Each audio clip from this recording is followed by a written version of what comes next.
Welcome into Wager Talk TV. I am Drew Martin, joined by Rob Vino and Tony Finn of WagerTalk.com as we're talking Sunday NFL here. We got a 4 o'clock Eastern, 1 o'clock Pacific kick between the Seattle Seahawks and the Arizona Cardinals. Robbie, coming to you first. We're seeing Cardinals minus 2-point favorites, 50.5 being the total. Are you liking anything in the desert on Sunday? Yeah, Drew, I might be torn here with what I like because I think I like both side and total. Not real sure, other than maybe some guys who make numbers thought that 3.5 was too highly priced. Maybe some thought it was a field goal game and they would take advantage of the hook. But to me, the home team here, Arizona -2, would be the way I would look. And in total wise, 50.5 still sits underneath the key of 51. And what we've seen the last 2 weeks out of the Arizona offense since DeAndre Hopkins has come back has looked a little bit different. I think they're up close to 20 passing yards per game over the course of the last 2 weeks, above what their season average was before Hopkins came back. So the passing, Kyler Murray, about 65% completions since Hopkins came back. And the offense seems to be running a little bit smoother at this point in time. And I think that can only progress and get better as they work Robbie Anderson in. Remember, they got him from Carolina as another receiving threat. Rondale Moore had a decent day last week as well. So Arizona, to me, right now, Drew, is kind of beginning to hit their stride offensively against a Seattle defense that has been porous all season long. Last week against the Giants, a totally different style of offense that Seattle faced. So I think this is a step up in class as far as having to defend this offense against having to defend Daniel Jones and his, kind of banged up core of wide receivers, a team that relies so heavily on Saquon Barkley. From that perspective, I could see an advantage for the Cardinals. It's hugely important inside these NFC West standings where all of a sudden Seattle's the team that wears the bullseye on their chest. They're the team in first place. As we speak right now, Arizona hasn't won a divisional game. So they're only 2 games out of first. They could close to within one of the Seahawks here or within one of the division lead if San Francisco should win this week as well. And to get a divisional win under their belt would be huge. So I think for the home team, improved offense, especially passing, improved cohesion on the offensive side with Hopkins and Robbie Anderson working their way in, all lead me to wanting to bet the Cardinals here. However, the total might override all of that because Arizona hasn't stopped anything the last couple of weeks. I mean, as much as I sit here and talk about improvement on their offensive side of the football, the defense has been torched. Torched by New Orleans, torched by Minnesota, in all likelihood torched by Seattle here. Kenneth Walker, the Michigan State rookie, has proven to be every bit as productive as Rashad Penny was before he got hurt. Geno Smith obviously ranks among the top quarterbacks in the NFL, passer rating-wise right now, if not number one. And Seattle's offense is humming pretty good. So you try to look for somebody who's going to stop somebody in this game or prevent this contest from going 27-24, which would put it over. I find that hard to do. I think for that reason, I would probably lean over first or play over first and then lean on Arizona -2, probably get a field goal win here at home in a game that's very important. Tony Finn, what are you thinking here Sunday afternoon in the desert, man? Well, I think that it's very appropriate that this will be the first football game or the first event on the NFL schedule I've talked about all week, and I've always talked very highly of the coaching staff at Seattle and how much Pete Carroll.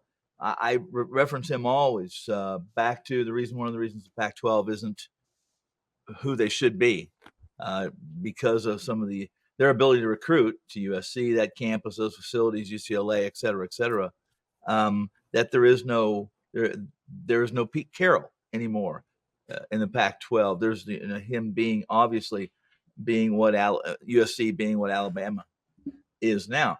Pete Carroll's done a heck of a job, guys. What he's done with this Seattle team that no one expected. Now no one also expected the Rams to be as in the position they're currently in.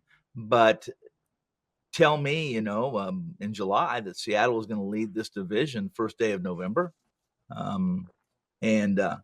would have slowly been asking you who your primary doctor was when we get you some help. But Geno Smith, he's coached Geno Smith up. Look what they've done. The loss of Russell Wilson, really, let's compare the two quarterbacks right now. Who would you rather have, Russell Wilson or Geno Smith? In truth, who would you rather have right now, all things equal, and they were going to play to the form they're currently playing at? Who would you rather have? Would you rather have a Geno Smith, or would you rather be in the Murray corner and Arizona? That said, guys, what DeAndre Hopkins does for Arizona is incredible. He doesn't have to catch a ball. The fact that he's on the field and the fact that he's the threat to do what he's shown he can do, what his history says he will do, makes Arizona dangerous. I have absolutely run from this game screaming like it had the Black Plague, because I'm quite certain I'll be absolutely wrong if I try to dive in and take a position. But Kenneth Walker III running crazy, right? Seattle's tough. They're tough to ignore right now. And even with the fact that they're on the road for this divisional matchup, I'm either, if I'm in this war room, I'm on the Seahawks and Pete Carroll long before Murray and the King. Geno Smith, 13-3 touchdown to interception ratio. Get in on the room for the Seahawks. Tony Finn, Rob Vino as well, guys. Thanks for tuning in. Make sure to check out WagerTalk.com. Monday's a good day to do so. $9 Mondays. All plays from all handicappers discounted to just $9. Check it out, WagerTalk.com. Welcome into Wager Talk TV. I am Drew Martin, joined by Tony Mejia and Jimmy Adams of WagerTalk.com as we're talking Sunday NFL football here. 1 o'clock Eastern kick. We got the Minnesota Vikings and the Washington Commanders now, Jimmy. Coming to you first, -3.5. That's the Vikings as the road favorite. 43.5 being the total. What are you thinking in our nation's capital on Sunday, Jimmy? Well, the Vikings, they're doing everything right now, fresh off that 34-26 win versus the Cardinals. The only blemish on their record is that loss to Philly, a top 3 team in the NFL as far as I'm concerned. They're not a team I'm looking to bet against right now, definitely. Defensive line's been solid. Zadarius Smith with 3 sacks alone on Sunday. Running game's been good. Dalvin Cook, 111 yards. Kirk Cousins, 3 TDs with 1 on the ground. Justin Jefferson, 3rd in the NFL in receiving yards. The one area of concern for this team is the kicking game. Greg Joseph's missed, I believe, 5 straight field goals, misses an extra point. So I'm not sure what they're going to do. They're going to need to correct that. And then on the other side, we've got the Commanders, who have been a pretty feisty team. Now winners of 3 straight against mediocre competition, but whatever. They're playing who's on their schedule and they're playing tough. The Commanders not scoring a lot of points. But I do think their defense can keep them in this game. I'm not liking the hook that we're seeing splattered across most books in Vegas. So I'm going to go ahead and recommend an under in this game. That's the way I'll be playing it on Sunday. Okay, and Tony, coming to you next. Jimmy hit on a lot there, but we get the Vikings, top of the division here, 6-1 start. But the Commanders have played better of late, winning 3 straight. How are you looking to bet this one? Yeah, it's coincided with Taylor Heinicke taking over as the quarterback. But, like Jimmy said, it's not like they're setting the world on fire offensively. Just been playing on their schedule and plugging away, winning a 2-point win over the Packers, a 1-point win at Indy. So I'm really looking forward to seeing what Minnesota is able to do offensively now that they've added a new toy to the equation in TJ Hawkinson. So with Dalvin Cook continuing to play well and Justin Jefferson, being as prolific as he has been since coming into the league, that's a team that can really take off and finish off an NFC North in runaway fashion. They were already up, a few games on the struggling Packers. I think the Bears are not going to get off the mat at all for the second half of the season. So Minnesota could really run away and set themselves up nicely for a playoff run to host those games at home. So at this point, this is a big win for them if they can secure it. I would definitely lay the points with Minnesota on the road.